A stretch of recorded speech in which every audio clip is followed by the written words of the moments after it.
Marillac came to be in a pretty dark time in our history in Grand Junction in the late 1980s when we suffered the loss of the oil industry. And many people just out of nowhere lost their jobs, lost their homes, lost insurance. Sister Marianna Bauder, who was the CEO of St. Mary's at the time, garnered a lot of community members together and said, what are we going to do?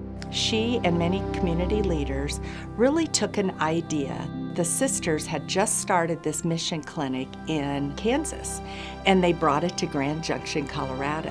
And that's how Marillac Health was born.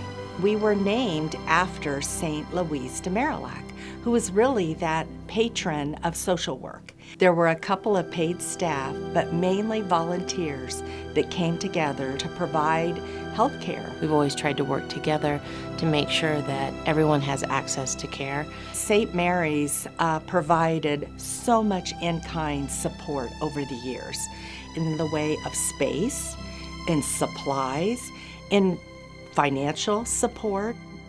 It very much was a blessing to the community. So not only can you get medical care, but you can also get dental care. You can also have behavioral health care. It's really the whole person care that is so needed in our community. The Affordable Care Act came out. Many of our uninsured patients were going to have an insurance benefit. And it allowed us to be able to welcome anyone with insurance, Medicare, Medicaid, and of course the uninsured and self-pay. And that's what led us to become and designated as a federally qualified community health center. And that ensured that Marillac could continue for many years to come with many more resources than just the hospital could contribute.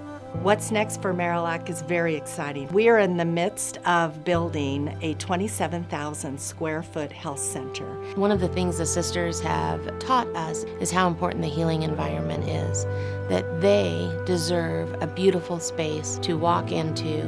We'll have expanded medical care, expanded dental care, behavioral health care, and our new pharmacy there. We expect in probably 2 years, we'll be seeing almost 20,000 people from our communities. We're extremely grateful for Marillac and only want it to continue on and to flourish and to grow and serve the community. St. Mary's, as part of Intermountain Health, will continue to look to the community landscape and see what our community needs and where we can lend our support